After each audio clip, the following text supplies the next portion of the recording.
오늘 제목은 결국은 혼자 당하는 고통. 결국은 혼자 당하는 고통이라는 제목을 가지고 오늘 하나님 말씀을 전하도록 하겠습니다. 우리 인생은 성경이 말합니다. 해 아래 모든 수고가 헛되고 헛되도다. 우리 인생은, 이 땅에 사는 인생은 누구든지 고통을 당하도록 돼 있어요. 결국은 고통을 당한다는 뜻은 뭐냐면 혼자라는 뜻입니다.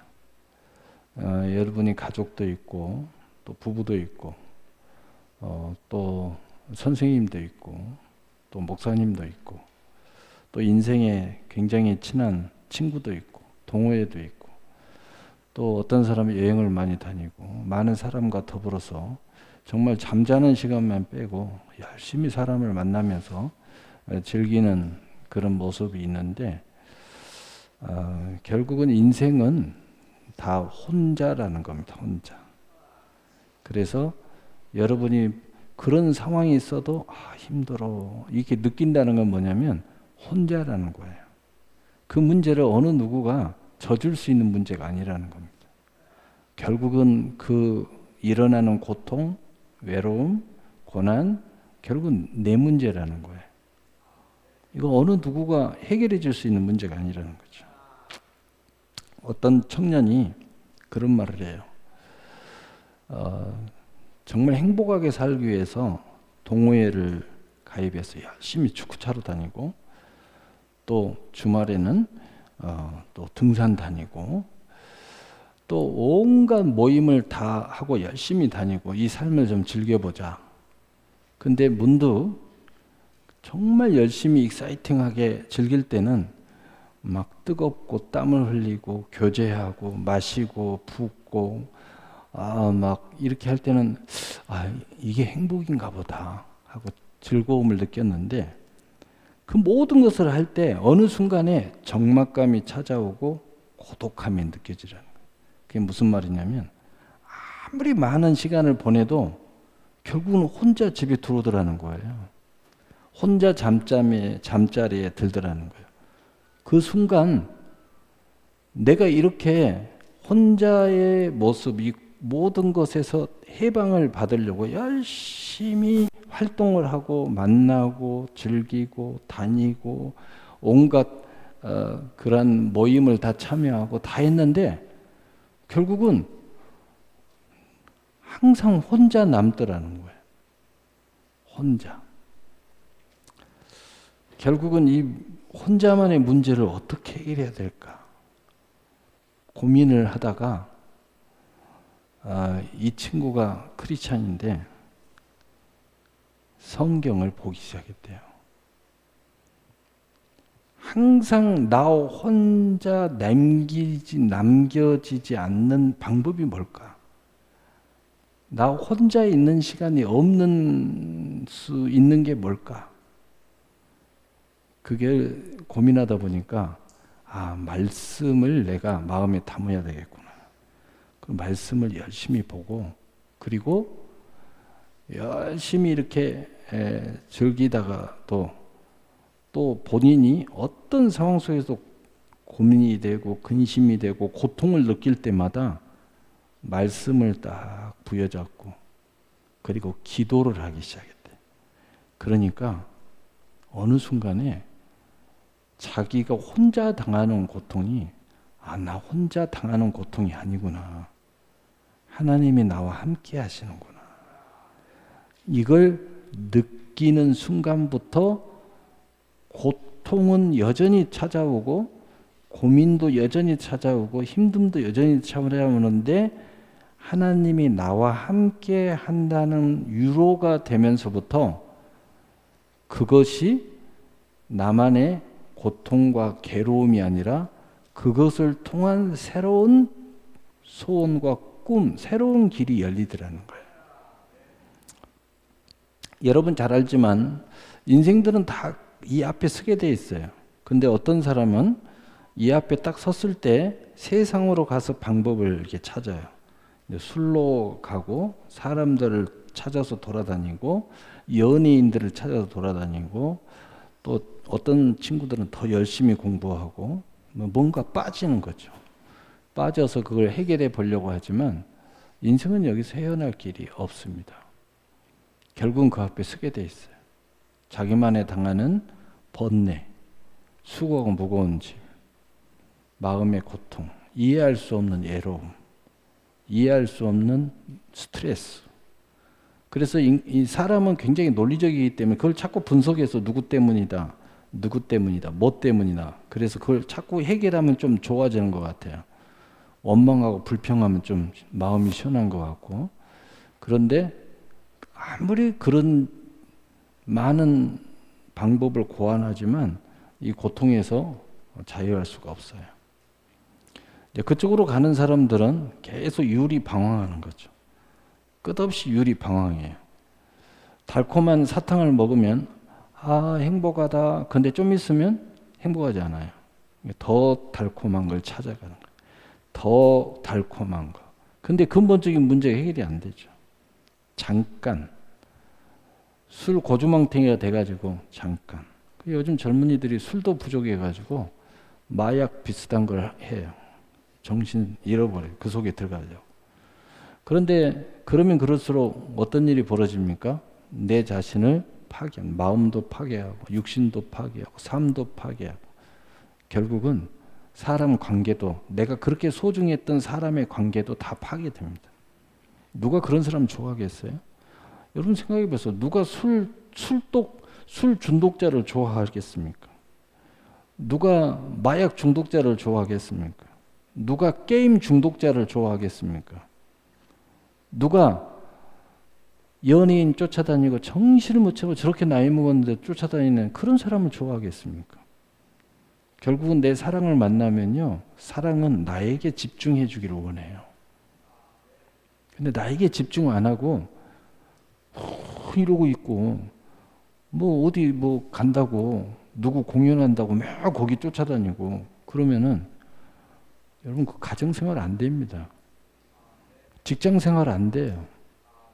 내 꿈과 비전을 향해서 달려가고 내 열정을 거기 쏟아야 되는데 여러분 100% 쏟아도 내 비전과 꿈을 이루기가 어려운데 정말 하나님의 도우심과 특별한 재능과 또 사람들이 나를 알아봐 줘야 되고 인정해 줘야 되고 또 많은 기회가 나고 포착에 딱 맞아야 되고 세상의 모든 천지개벽 등등의 사건과 나하고 딱 맞아 들어가야 그게 열리는 건데 그게 맞아 들어간다는 게 쉽지가 않잖아요.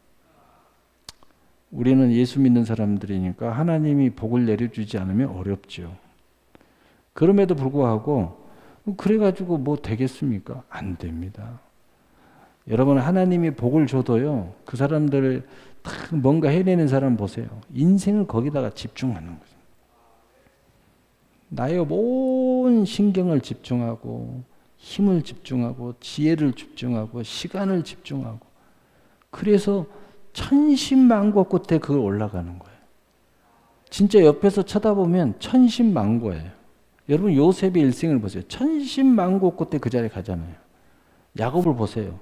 20년이라는 천신만고 끝에 그 자리에 가잖아요. 근데 그 마지막 순간까지 생명의 위협을 느끼잖아요. 형 에서가 300인의 군사를 일으켜서 마지막 순간까지 죽이겠다고 달라들잖아요. 천신만고 끝에 그 자리에 가는 거예요. 모든 사람들이 마찬가지예요. 근데 그 자리에 딱 가서 하나님 감사합니다. 하나님 나를 축복하셨습니다. 이런 간증 몇 번 들으면요. 그 천신만고 끝에 이룬 이 모든 것은 사람들이 안 봐요. 그 사람들이 서 있는 영광만 보는 거예요. 그 사람들이 서 있는 권세, 능력, 물질, 인기 이런 것만 보는 거예요. 그 과정을 안 보죠. 그래서 많은 사람들은 꿈을 꿔요. 한순간에 그렇게 되기를 꿈꿔요. 한순간에 되는 건 없어요. 그래서 고통이 왜 있느냐? 어떤 사람은 그 고통을 느낄 때 그 고통을 통해서 이러한 세계의 문을 여는 거예요. 그 많은 과학자들이 왜 이걸 연구하고 이걸 만들어냈습니까? 라고 물어보면 거의 99%가 그런 이야기를 해요. 사람들이 불편해해서 이걸 사람들이 편하게 한번 해보려고 만든 거라고. 고통을 느끼니까 그 고통을 해결해 주려고. 그러다가 만들어요.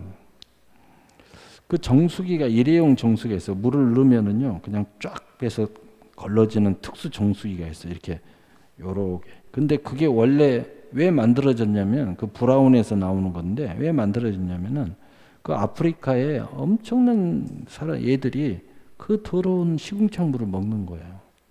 그래서 프로젝트가 어떻게 생겼냐면 이들을 어떻게 깨끗한 물을 이렇게 공급해 주는 간단한 방법이 없을까? 간단한 방법이 없을까? 라고 과학자들이 그들의 문제, 그들의 고통, 그들의 그 질병 속에 서덕이는 그 어린 생명들, 그 사람들을 조금이나마 좀 해보려고 하다가 그 정수기를 만든 거예요. 그래서 그 정수기가 대박이 나서 요즘에는 주로 등산 다니고 또 홀로 막 캠핑 다니고 이런 사람들이 그 정수기 들고 다녀요. 좋은 일을 위해서 만들었는데 대박이 난 거예요. 이 사람들이 그걸 휴대용 정수기로 갖고 다녀요. 그래서 세계적인 캠핑 모든 역사를 뒤바꾸는 역사예요. 또 일종의 물에다가 알약 하나 딱 던지면은 물이 정화가 돼요. 그것도 거기서부터 출발했어요. 그래서 그 알약이 나온 거예요. 그래서 요즘에 그 알약 들고 다니는 사람들도 캠핑이나 뭐 이런 사람들 그거 다 들고 다니죠, 몸에다가. 그래서 어쩔 수 없는 상황이 벌어질 때 그 알약을 탁 놔서 물이 정화가 돼요. 물 마시는 거죠. 놀라운 일이죠. 여러분, 고통이 우리 인간에게는 찾아올 때 인류는 불을 만났어요. 추위에서 불을 만났어. 그 에너지를 만났죠.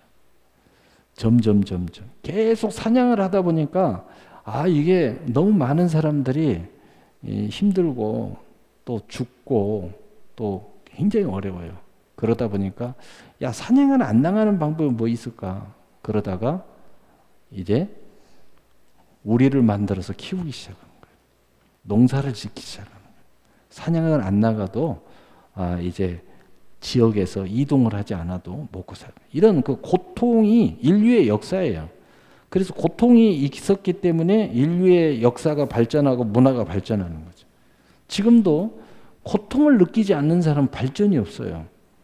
근데 개인의 어떤 고통이든지, 물질의 고통이든 또 삶의 고통이든 신앙의 고통이든 죄에 대한 고통이든 또 뭔가 모르면 인간의 어떤 그 고뇌를 하든 이런 속에서 우리가 성장하는 거예요. 그리고 하나님 앞에 기도하기 시작하고 하나님 더 가까이 하고. 인도의 성자 선다스라는 사람은 어떤 고통을 느꼈냐면은 그 인간의 그 죄에 대한 고통을 느꼈어요. 그래서 원래 그 사람은 불도인이었는데 힌두교, 불교 이런 게 다, 그런데 그 죄에 대한 고통에서 평안함을 얻을 수가 없었어요. 그런데 그런 중에 우연히 전도를 받았어요. 한 소녀에게. 자기는 이미 승려였는데도 불구하고 한 소녀, 조그만 소녀가 전도를 하는 거예요.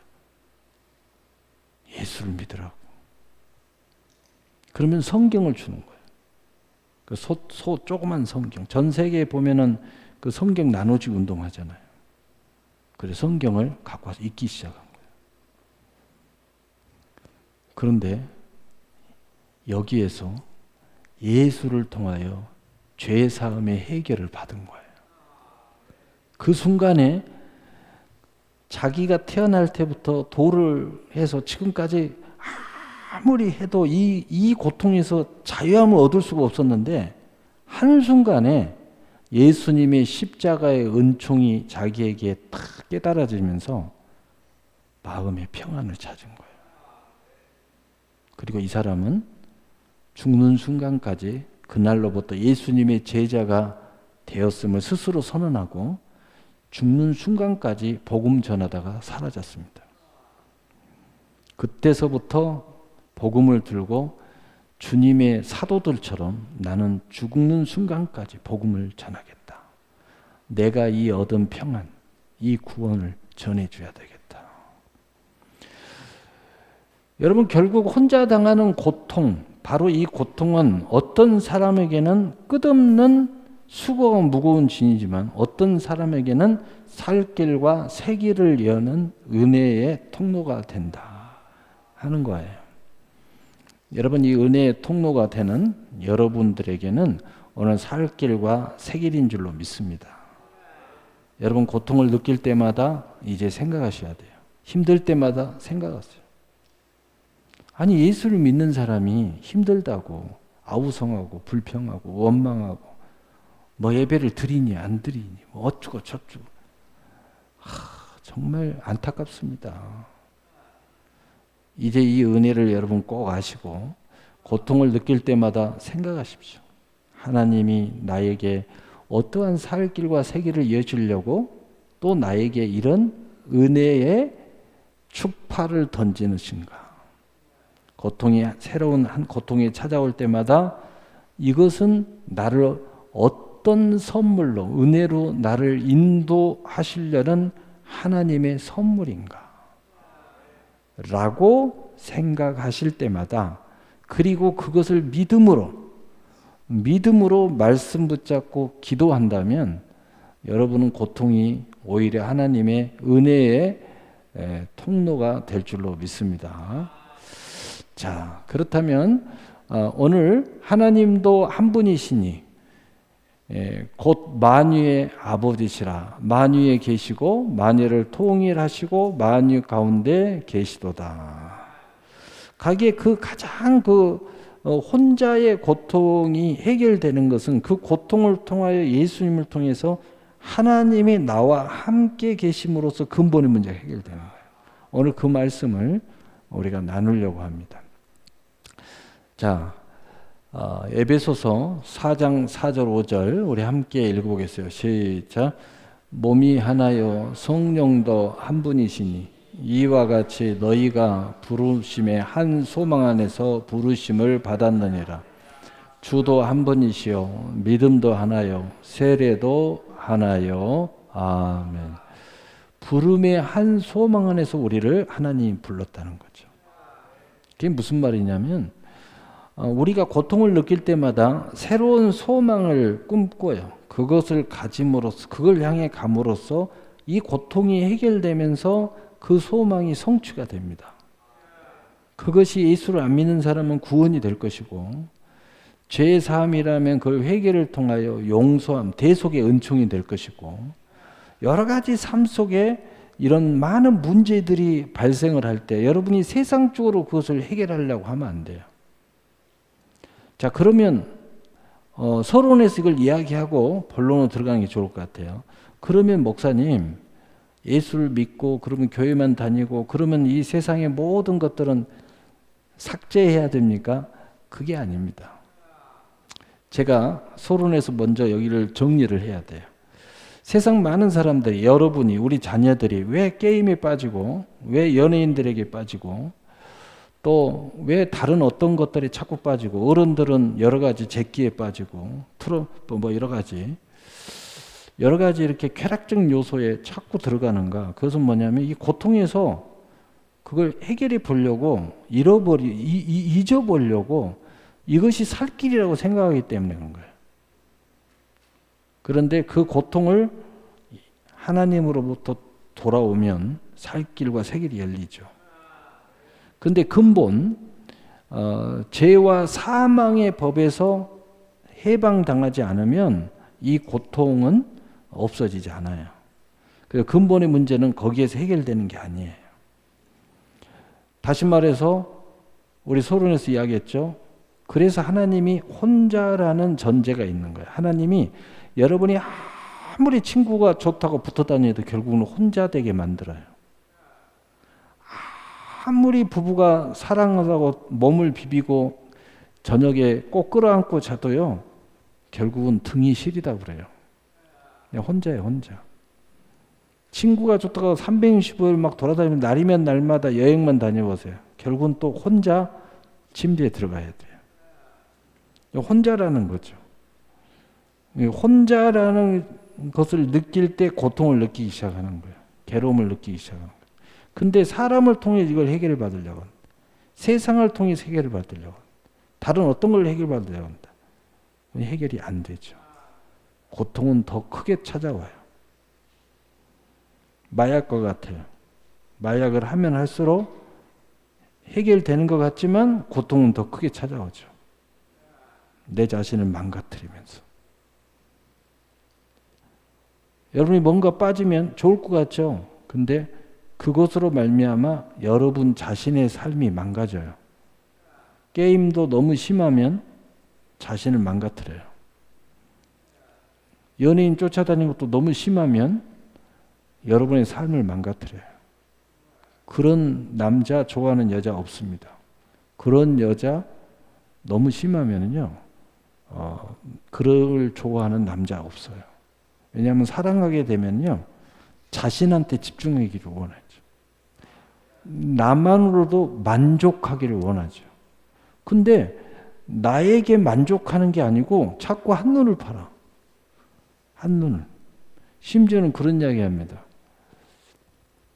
나는 축구 못 차면 결혼 생활이 어려워져. 이런 이야기를 해요. 나는 공연 못 보러 가면 나 결혼 생활이 힘들어질 것 같아. 그런 이야기를 들은 남자, 그런 이야기를 들은 여자가 어떻게 생각하겠어요? 아, 결혼 잘못했구나. 아, 이건 고민해 봐야 되겠는데. 요즘 젊은이들은 아니다 하면 이혼하잖아요. 아, 고민해야 되겠는데 이거. 이대로 살면 문제가 생길 것 같은데. 이런 생각이 드는 거죠. 이거 아닌 것 같은데. 뭐가 잘못된 것 같은데. 이렇게 생각이 되죠. 여러분, 취미생활이라는 것은 나의 삶의 액세서리에 불과해야 돼요. 그래야 그 액세서리는 뭐냐면 나를 더 아름답게 해주는 거죠. 나의 삶을 더 윤택하게 해주는 거예요. 그래서 여러분이 취미생활이든 식도락이든 여행이든 이런 것은 다 액세서리 정도에 불과한 거예요. 여러분을 치장해 주는 거죠. 여러분을 더 행복하게 만들어주고, 결혼 생활을 더 윤택하게 만들어주고, 하나님의 신앙생활을 더 윤택하게 만들어주고, 요렇게 돼야 되죠. 요렇게 돼야 그게 액세서리가 돼요. 여러분을 더 아름답게 만들어주는 옷에 불과한 거예요. 그게 하나님의 선물이에요. 그래서 우리가 우리 안에 하나님을 영접하고 예수를 믿음으로써 근본의 죄와 사망에 부에서 이 고통에서, 근본의 고통에서 해결을 받은 사람들은 이 모든 것들이 하나님의 선물이라는 걸 알아요. 선물이 주도를 하면 안 되죠. 선물은 선물일 뿐이죠.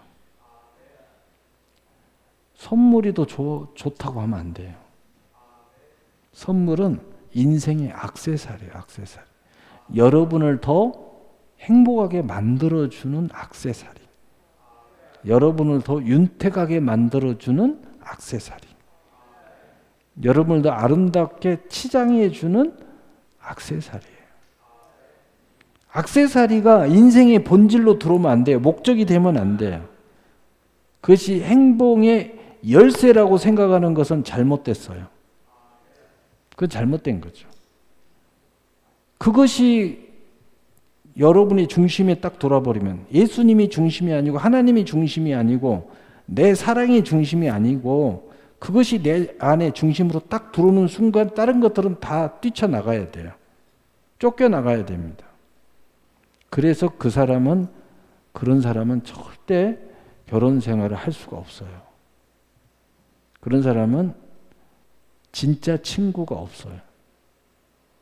많은 친구들을 만나면서도 그 친구들이 좋다고 하면서도 그 친구의 중요성을 여기는 것이 아니라 그 친구들을 통한 유희를 더 즐기는 거예요. 여러분 친구는 친교를 통한 유의가 중요한 게 아니라 친구가 더 중요하죠.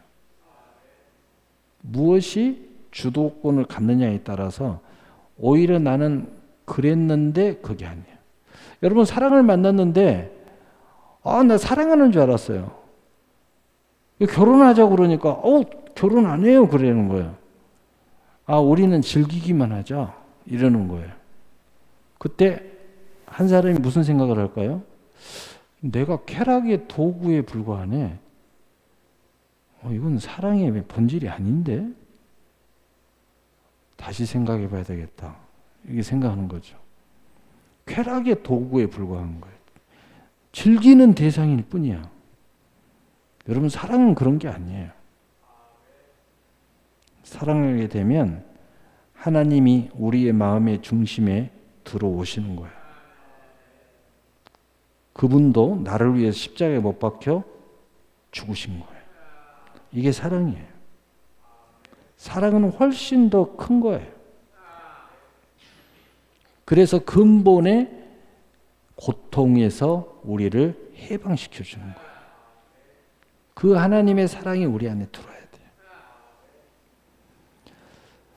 여러분 그래서 이 사랑이 들어와서 다시 세상을 쳐다보고 내 취미 생활을 쳐다보면 이제 딱 중심이 딱 잡혀. 내 중심은 하나님, 말씀과 기도, 예배 딱 이렇게 중심이 딱 잡혀 있잖아요. 그러면 이것들은 전부 다 나를 치장해 주는 선물이라는 걸 아는 거예요.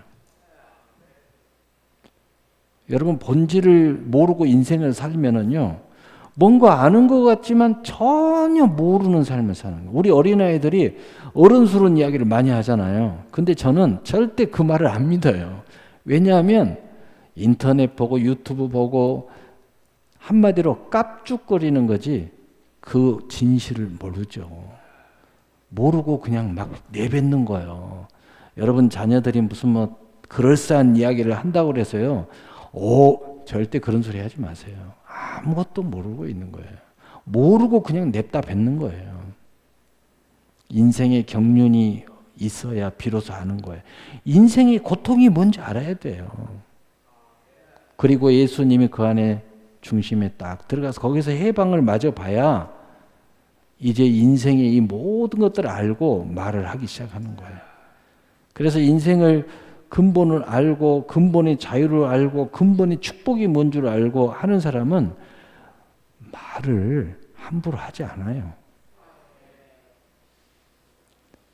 화도 함부로 안 냅니다.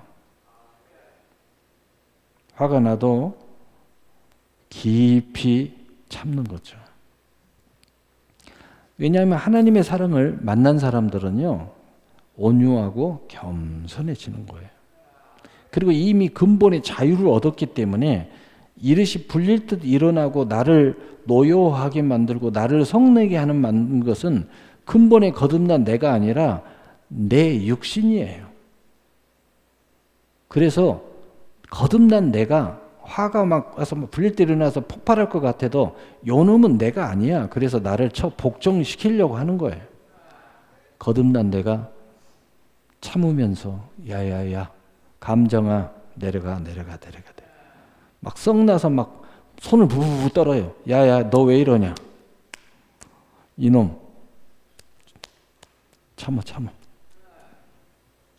그래서 바울이 그걸 이렇게 표현했어요. 나는 날마다 죽노라. 나를 복종시키노라. 바울 사도가 또 그랬어요. 내가 원하지 아니하는 것을 행하며 이것은 내가 행한 것이 아니라 내 속에 거하는 죄가 행하는 거다. 이렇게 이야기하는 거예요. 그래서 근본의 내 마음의 중심은 이제는 달라졌다는 거죠. 그럼에도 불구하고 혈기가 나고 그럼에도 불구하고 불릴 듯 일어나고 이것은 내 육신 속에 거하는 죄라는 거예요. 그것을 구별할 줄 알 때부터 내가 이것을 복종시키는 거죠. 그것을 알기 때문에 내가 혹시 실수하고 혹시 넘어졌다가도 오뚜기처럼 일어나서 하나님 앞에 회개하는 거예요. 그 회개가 그래서 진실한 회개가 되는 거예요. 이 모든 하나님의 선물이 그래서 액세서리예요. 내 인생의 하나님의 선물이에요.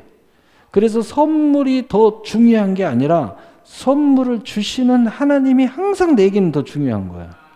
선물을 받아 누릴 때마다 하나님의 그 마음이 느껴지는 거예요. 하나님의 그 내게 주신 그 하나님의 그 마음이 감동이 되는 거죠. 그래서 부자가 되면 될수록 이런 사람들은 하나님께 더 집중하는 거예요. 생각해 보세요. 내가 여러분한테 매일 선물을 줘요. 더 좋은 선물을 줘요. 더 큰 축복을 줘요. 계속 주면 여러분이 그 선물이 너무 좋지만 그러나 준 나를 더 깊이 생각하죠. 어느 날 제가 선물을 예를 들어서 보고한테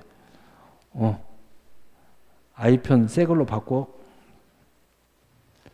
그러더니 너 오토바이 새 걸로 오토바이 하나 사줘. 멋지게 학교 타고 다녀. 또 야, 너 이렇게 학원 다닐 때 멋진 옷, 응? 10벌. 그러더니 어느 순간에 야, 세컨 하우스 너 나중에 결혼하면 가져가. 자꾸 큰 걸로 주는 거야. 나중에는 아예 사업체를 하나 주는 거예요. 계속 이렇게 주고 있어. 계속 주는 거예요. 나중에 돈으로 계산하니까 한 100억이 넘게 주는 거예요. 근데 그날 어느 날 내가 보고한테 이야기를 하는 거야. 보고야, 내가 이렇게 선물을 많이 줬는데 내가 이보다 더 많은 선물을 줄 테니까 다른 사람에게 좀 나눠줘 볼래? 그럼 보고가 당연하죠. 신나게 나눠주러 다닐 거야. 그러지 않겠어요? 여러분, 이게 하나님께서 우리에게 주신 은혜의 선물들이에요. 자, 고린도서 12장 4절 6절 은사는 여러 가지나 성령은 같고 지금은 여러 가지나 주는 같으며 또 사역은 여러 가지나 모든 것을 모든 사람 가운데 이루시는 하나님은 같으니라. 그래서 우리 에베소 4장 4절 5절에는 한 소망이라는 것은 하나님의 이 본질을 알고 이 액세서리의 선물을 누리면 누릴수록 또 그 고통 가운데서 이제 하나님을 찾아가면 찾아갈수록 우리 모두는 다양한 소망을 통해서 길이 다 여러 가지인 것 같지만 결국은 한 소망 안에서 한 하나님 안에서 우리는 이 문제를 해결받는다는 거죠. 그 다음에 오늘 말씀 은사는 여러 가지나 같은 성령, 여러 직분이나 같은 주님, 여러 사역이나 같은 하나님. 무슨 이야기냐면은 이 메시지는 뭐냐면은 복잡한 여러 가지 모습이지만은 삼위일체 하나님 안에서 하나님이 나를 하나의 그리스도 안에서 한 나로 하나의 나로 완성시켜 간다는 거죠. 나를 성장시켜 간다는 거예요. 그래서 우리는 내가 그 안에서 따로따로의 각자의 다양한 모습을 가지고 있지만 우리는 이렇게 예배 안에서 하나로 모이는 거예요. 정말 놀라운 거예요. 사람이 개인별로 만나보면요, 얼마나 다양한지 몰라요. 그래서 뭐 하나 뜻을 모으기가 쉽지가 않아요. 그런데 주님 안에 하나로 모여요. 그리고 이렇게 주님 말씀을 들으면요, 하나로 아멘을 하는 거예요. 얼마나 놀랍습니까? 네. 바로 이것이 이루어지면 질수록 어떤 일이 벌어져요? 혼자 당하는 고통에서 현실에서 실제적인 문제기를 받고 자유함을 누리고 오히려 그것을 통하여 한 소망 안에서 응답을 받는 거예요. 그래서 우리는 함께 열심히 예배드리지만 개개인의 문제가 하나씩 하나씩 해결되는 거예요. 여러분이 진짜 이 모든 문제, 고통이었는데 이걸 통해서 여러분의 소망이 응답이 되기 시작하는 거예요. 그것이 고통이었는데 선물이 되기 시작하는 거예요. 로마서 9장 5절 우리 함께 읽어보죠. 시작. 조상들도 그들의 것이요 육신으로 하면 그리스도가 그들에게서 나셨으니 그는 만물 위에 계셔서 세세 찬양을 받으실 하나님이시니라. 아멘. 우리를 이렇게 큰 고통이라는 큰 정말 인생에 있어서 해결할 수 없는 문제를 통해서 오히려 우리의 문제를 해결하신 이 하나님, 이 은혜의 하나님은 어떤 분이냐? 그는 만물 위에 계셔서 세세 찬양을 받으실 하나님이시니라. 우리가 하나님의 은혜를 알고 그 선물을 통하여 우리의 고통들이 한 소망 안에서 하나씩 해결되는 하나님의 은혜를 체험하기 시작할 때 우리는 마땅히 하나님 앞에 세세의 하나님께 찬양과 영광을 돌리게 된다는 거예요. 마땅히 그분이 그렇게 하셨기 때문에 세세의 찬양을 받으실 하나님 되신다는 거죠. 여러분, 이 세상 어떤 사람도 이 자리에 올라갈 수가 없어요. 왜? 이 자리에 올라가면 인생의 근본의 문제를 해결해야 되는데 인생이 인생을 해결할 수가 없어요. 오직 하나님만이 우리를 구원할 수 있어요. 그래서 우리는 오늘 이 시간에도 하나님의 성전에 찾아 나왔어. 하나님께 세세의 찬양을 돌리는 자세로 오늘 하나님 앞에 찬송을 하고 예배를 드리고 말씀을 청종하는 거예요. 만유에 계시고 만유를 통일하시고 만유 가운데 있는 에베소 1장 10절, 이것을 이루기 위해서 하나님은 누굴 보내셨느냐? 두말하면 잔소리죠. 예수 그리스도를 보내셨다. 그래서 에베소 1장 10절 우리 함께 읽어요. 시작. 하늘에 있는 것이나 땅에 있는 것이 다 그리스도 안에서 통일되게 하려 하심이라. 아멘. 그래서 예수 그리스도 안에서 하나님 한 분이 계시고 삼위일체 하나님 안에서 그 안에 쏙 들어오면서 하나로 통일되는 거예요. 통일됐다는 건 뭐냐? 우리의 각자의 삶은 너무너무 다양한데 이 근본의 문제가 예수 그리스도 안에서 해결됨으로써 하나님과 하나 되는 역사가 일어난다. 그것이 통일이에요. 그래서 우리는 각자의 모습을 다 갖고 있지만 우리의 신앙의 중심은 똑같은 하나님이 계셔요. 똑같은 주님이 계셔요. 다시 말해서 우리 여기서 이야기했죠. 여러 가지 다양한 은사를 가지고 펼쳐서 살고 있지만 한 성령 안에서 우리가 하나가 되어 있어요. 한 성령 안에서 통일됐어요. 또 직임은 여러 가지, 다양한 여러 가지 직업을 가지고 직임을 가지고 살지만 한 주님 안에서 우리는 통일됐어요.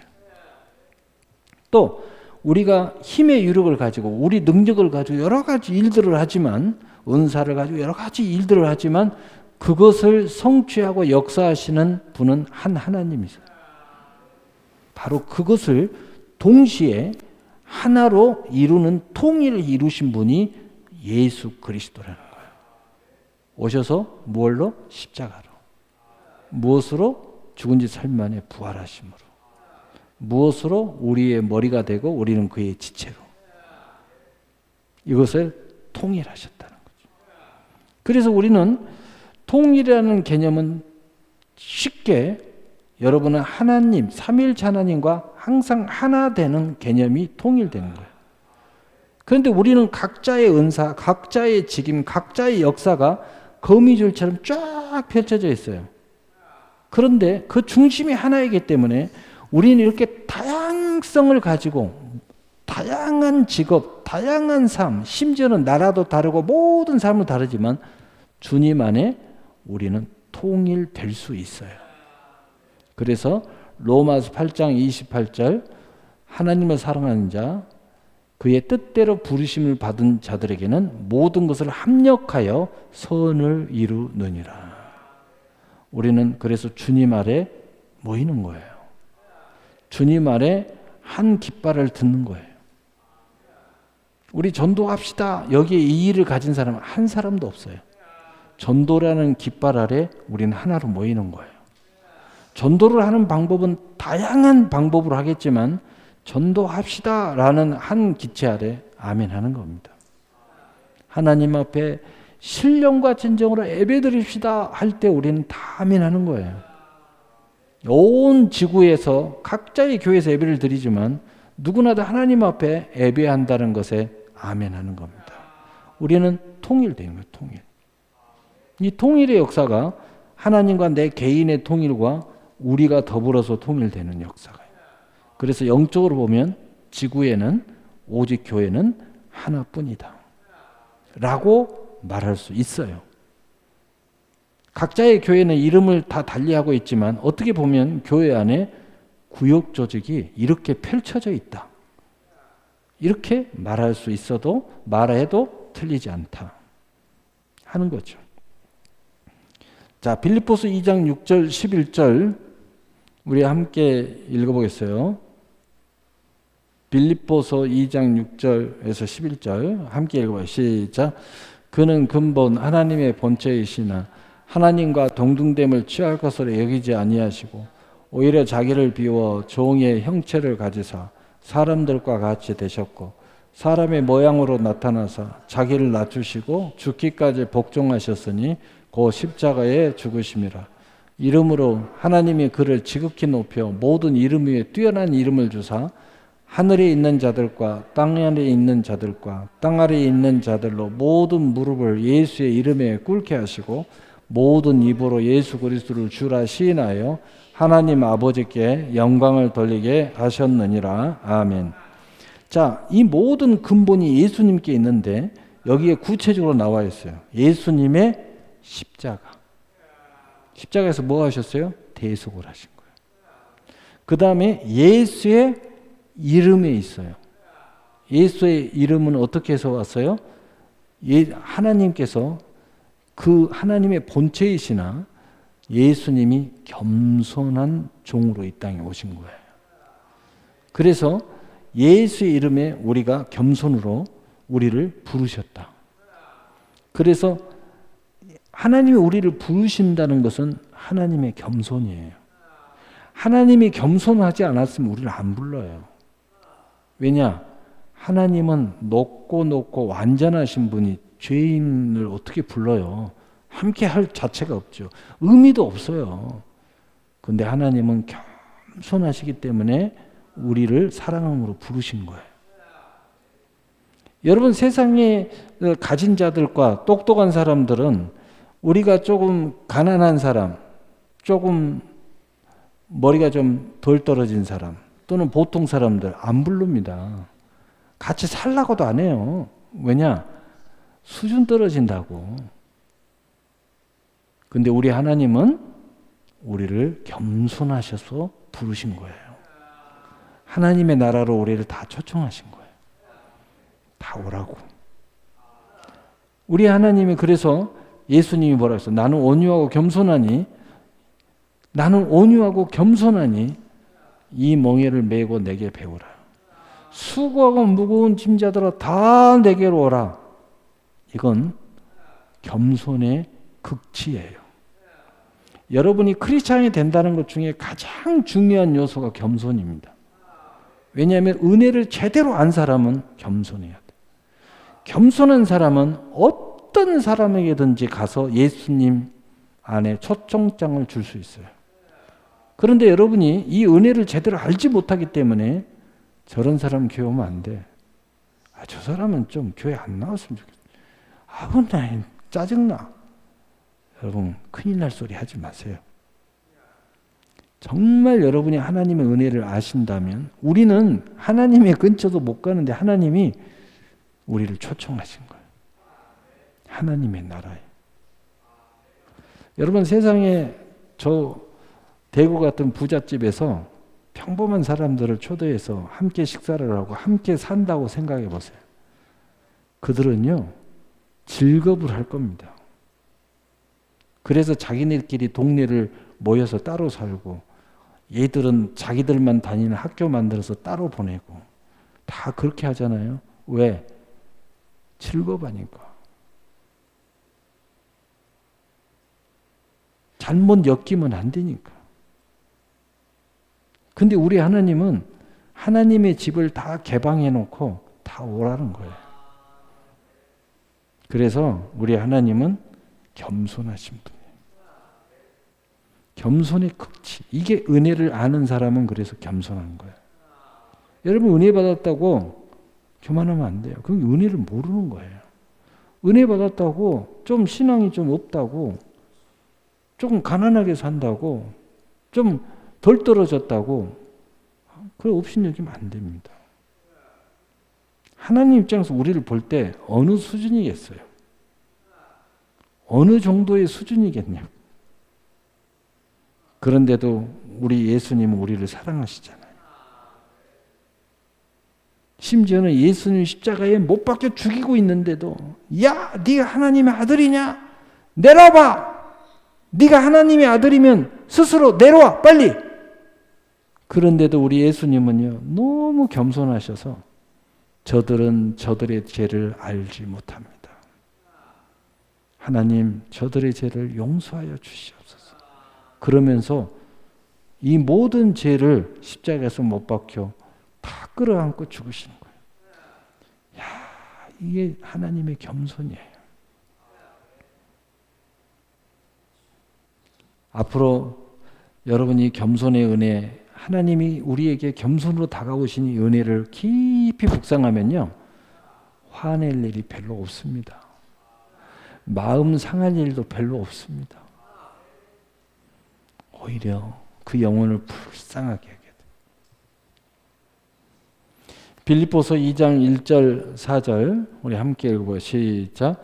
그러므로 그리스도 안에 무슨 권면이나 사랑의 무슨 위로나 성령의 무슨 교제나 긍휼이나 자비가 있거든 마음을 같이하여 같은 사랑을 가지고 뜻을 합하여 한 마음을 품어 아무 일이든지 다툼이나 허용을 하지 말고 오직 겸손한 마음으로 각각 자기보다 남을 낮게 여기고 각각 자기 일을 돌볼 뿐더러 또한 각각 다른 사람들의 일을 돌아보아 나의 기쁨이 충만하게 하라. 아멘. 그 말은 무슨 말이에요? 그리스도 예수의 마음을 품으라는 거예요. 그리스도 예수의 마음을 품으라. 자, 이 겸손한 사람은 어떻게 하라고 했죠? 마음을 같이 해줘라. 사랑과 뜻으로 한 마음을 품어줘라. 겸손한 마음, 나의 기쁨의 충만함이 되라. 여러분, 이 겸손이 나의 기쁨의 충만함이 되게 하려면 어떻게 해야 되겠어요? 이 겸손이 충만함의 기쁨이 되는 거야. 어떤 분이요, 요양원에 와가지고 그 노인네들 그 목욕을 시키시는데, 우리 요양원 말고 옛날에 우리 노예 요양 시키시는데 어떤 분이 시키다가 도망가 버렸대요. 원장님, 정말 좋은 마음으로 왔는데요, 도저히 못하겠어요. 죄송해요. 하고 가버리더래요. 근데 어떤 분은 와서 목욕을 시키는데 막 울더래요. 아니, 왜 우세요? 우리가 뭐 잘못했습니까? 그러니까 그게 아니라 자기는 우리 부모님을 살아계실 때 효도 한 번을 제대로 못했는데 이제는 좀 효도 좀 해보려고 하는데 부모님 이미 돌아가시고 안 계시대. 그래서 이 마음을 어떻게 추스릴 방법이 없어가지고 맨날 저녁마다 울었는데, 이 요양에 가서 내가 우리 부모님 대신에 이렇게 섬김을 실천해야 되겠다 하고 왔는데 내 마음이 눈물을 흘리면서 치료가 되는 느낌이다. 그래서 엉엉 우리 부모님 생각나서 엉엉 울면서 정말 감사하는 마음으로 이렇게 하면서 울었다는 거예요. 여러분, 진짜 이 겸손이 나의 기쁨이 되신 분이 예수님이에요. 근데 그 예수의 마음을 품은 사람들은 나의 기쁨이 되었으면 좋겠다고 오늘 빌립보서는 우리에게 말해주고 있는 겁니다.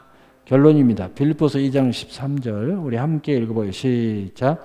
너희 안에 행하시는 이는 하나님이시니 자기의 기쁘신 뜻을 위하여 너희에게 소원을 두고 행하게 하시나니. 아멘.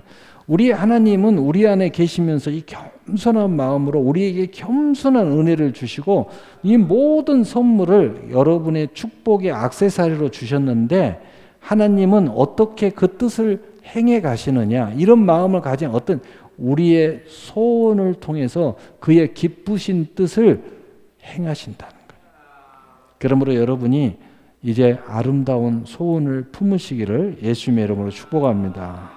그랬을 때 여러분은 고통을 지나 산길과 새길을 지나고 그 산길과 새길을 떠나 소원의 그 기쁘신 뜻이 성취되는 아름다운 삶을 살게 된다는 거예요.